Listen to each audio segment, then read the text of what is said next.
know what you're worried about. Akong bahala sa kanya. Bibigyan ko siya ng isang pornographo at isang plaka. Dahil. Robert, meron ka naman yata nakitang maganda. Darling, meron ba namang gaganda pa sa'yo?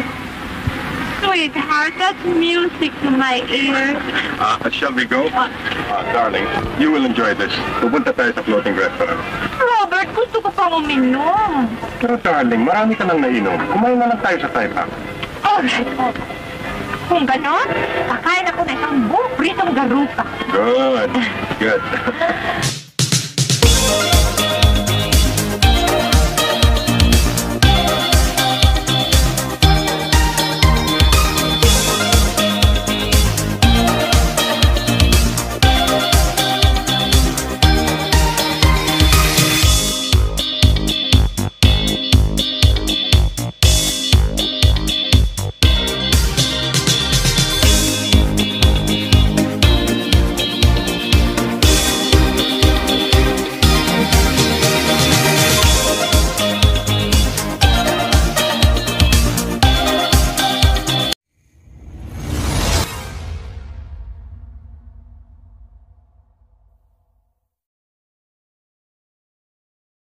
Isang paalala.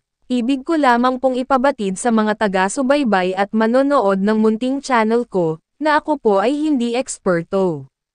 Ang mga kwentong mapapanood nyo sa channel ko, ay hindi nagsasaad ng tama, at eksaktong impormasyon, tungkol sa pagsasalarawan sa subject ng topic ko. Ito ay bunga lamang sa aking mga pananaliksik. Maraming salamat po.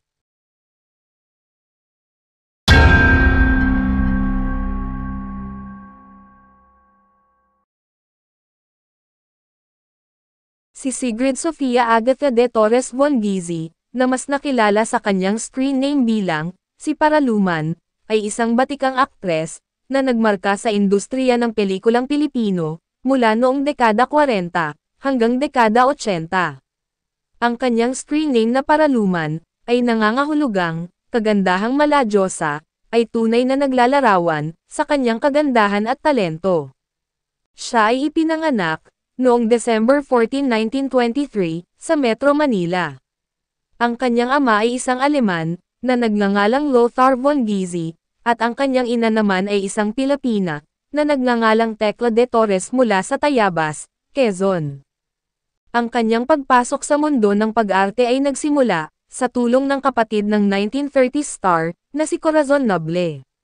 Si Paraluman, ay natuklasan ni Luis Nolasco, isang producer ng mga pelikulang Pilipino. Ang kanyang unang pelikula ay, Flores de Mayo, noong 1940, kung saan, ginamit niya ang screen name na, Mina de Gracia. Nakatanggap siya ng 3 pelikula, sa ilalim ng pangalang iyon, bago nagpalit ng screen name na Paraluman, na siyang titulo rin ng pelikulang kanyang pinagbidahan, kasama si Fernando Poe Sr., noong 1941.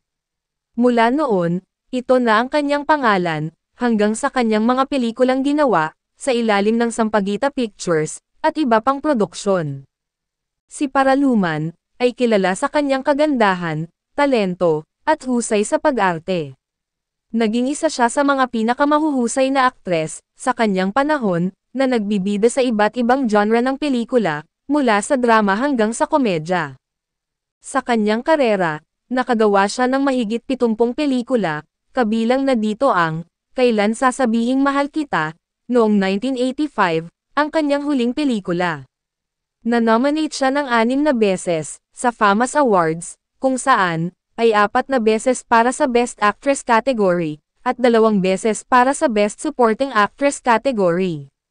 Nanalo siya ng Best Actress Award, para sa pelikulang, Sino ang May Sala, noong 1957. Nag-asawa si Paraluman ng isang Hapon, na nagngangalang Yoshi Fume Abe. Ang kanilang nag-iisang anak ay si Baby, na isang dating aktres, at na-appoint na maglingkod sa gobyerno, bilang Press Undersecretary.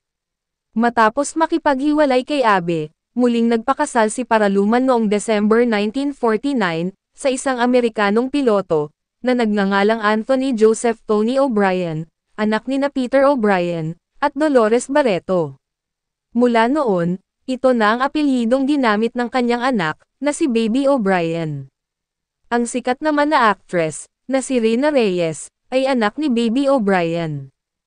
Ilan pa nga, sa mga pelikulang kanyang ginawa, ay ang mga sumusunod.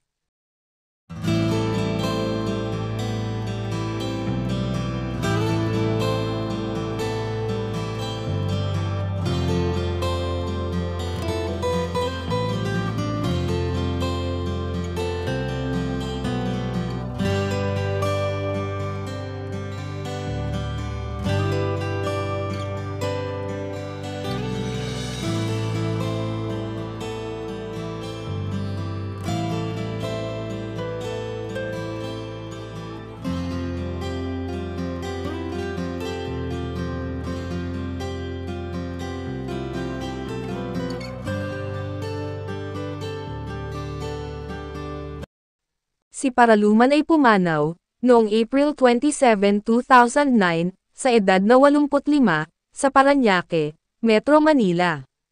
Namatay siya dahil sa heart attack, habang natutulog. Bago siya pumanaw, nagkaroon siya ng Alzheimer's disease at Parkinson's disease, sa loob ng 2 taon. Si Paraluman, ay isang alamat sa industriya ng pelikulang Pilipino. Ang kanyang kagandahan, talento, at husay sa pag-arte ay nag-iwan ng malaking marka sa mga Pilipino. Ang kanyang mga pelikula, ay patuloy na pinapanood at pinahahalagahan, ng mga bagong henerasyon. Ang kanyang pamana, ay patuloy na nabubuhay, sa pamamagitan ng mga pelikula na kanyang ginawa, at sa mga taong kanyang naging inspirasyon. Siya ay isang tunay na alamat, ng pelikulang Pilipino, at ang kanyang pangalan, ay magiging bahagi ng kasaysayan, ng industriya ng pelikula sa Pilipinas.